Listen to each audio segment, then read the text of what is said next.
Dave Campbell's Texas Football Instant Reactions here at the UIL Football State Championships. I'm Ishmael Johnson, that's Matt Stepp, and we just crowned the 5A Division I state champions, the Aledo Bearcats, 51-8 over the Smithson Valley Rangers. I mean, title number 12 for the Bearcats, and look, this one looked like, in the beginting, some interest. It was a little interesting in the beginning, so I don't know. Smithson Valley came out very strong defensively. They get a safety. Yep.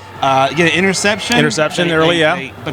They drove the ball down the field pretty well early. They just couldn't capitalize, take advantage, and really put Aledo in a hole. They came away with 2 field goals, so it was 8-0. And then you could just kind of feel once Aledo, their first 3 drives, Aledo got 0 yards. Right. And then they scored them basically every drive after that. They just went on a run. House Haney got going. Yep. Hawk Patrick Daniels, subbing in for Racing Guillory. Running back looked great. The offensive line was great. Davon Keys at linebacker. Oh my God. Unbelievable. Yeah, he's what a monster. insane. The LSU commit was great. Quite frankly, after the first quarter, things were pretty boring.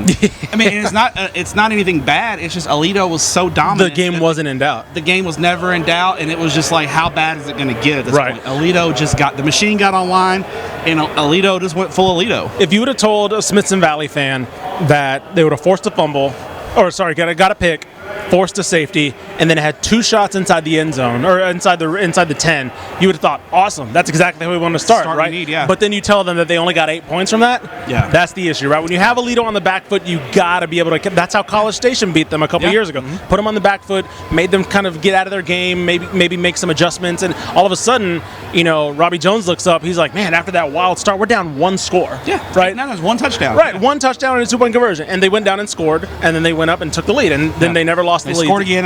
And so you mentioned it. Hawk Patrick Daniels in for Racing Guillory. Kind of I don't want to say a breakout performance. He's kind of been there, right? Yeah. Amongst the Aledo faithful who knew about him, but kind of a statewide breakout performance from him. I believe almost 200 yards rushing on the ground. Yeah, he's kind of their Swiss Army knife. He's committed to Tyler Junior College. Kind of a Swiss Army knife kind of player for Aledo. Can play running back, can play slot. Does a lot of different things for him. Took on the running back role full time and got behind his pads, ran behind that big offensive line.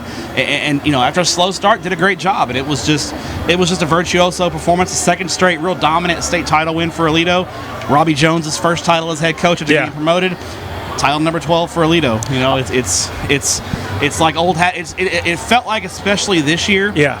Everyone was playing for second place. I was about to say, Aledo went wire to wire, number 1, and right now they're the team of record in Class 5A Division I, and it's a freight train right now. They're going to stay 5A Division I probably for 2 more years until they go up to 6A. Mm-hmm. But right now they're hard to beat. They're an unbelievable program. Yeah. One more thing on Aledo before we get to Smithson Valley and wrap things up. You mentioned Robbie Jones taking over for the first time. If people thought that this thing would stop, no, this guy was a part of those other teams with Coach Buck, Coach Wood, so it's just like it's basically like putting the co-pilot in the pilot seat. For sure. It's like, okay, cool, you know how this is run, it's yours now. And so, he just keeps things going. And, when you have somebody, that was the Aledo way, right? They weren't going to go outside to make that hire, right? They knew successful. Right, they're too successful, and he didn't need to change anything up, right? It was very much despite having a Hoss Haney, right? He didn't throw for 5,000 yards this year, right? Ground and pound, and you use him when he needs to. He uses his legs when he needs to. Win the game with those trenches. So it's very, very iconic Aledo.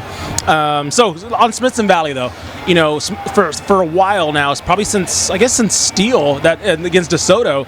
It's been a while since we've seen a San Antonio team here in the upper classifications. For them, what's it mean for them and kind of the whole San Antonio area? Great run for them to get to the state championship game. They've been a power in San Antonio for a long time, but hadn't been able to get over the hump. Yeah, they get over the hump this year, and a great year for Comal ISD in general. Yeah, that's true. That's true. Smithson Valley, Davenport, and Piper all having good years. A lot of good football in Comal ISD. Smithson Valley had a good run. Nothing to hang their heads about. They just ran into a better team. Aledo was just better at pretty much every position. They were the superior team. Didn't help. Smithson Valley's running back went down last week. Yep.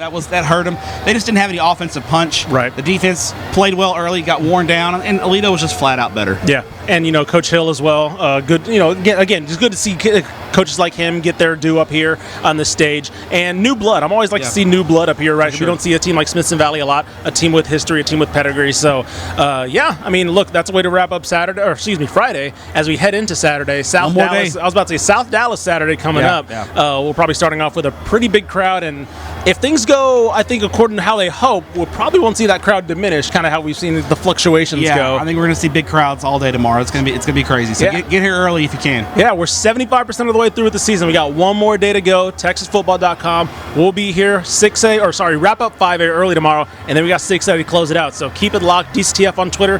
Everywhere you get your coverage, we got you.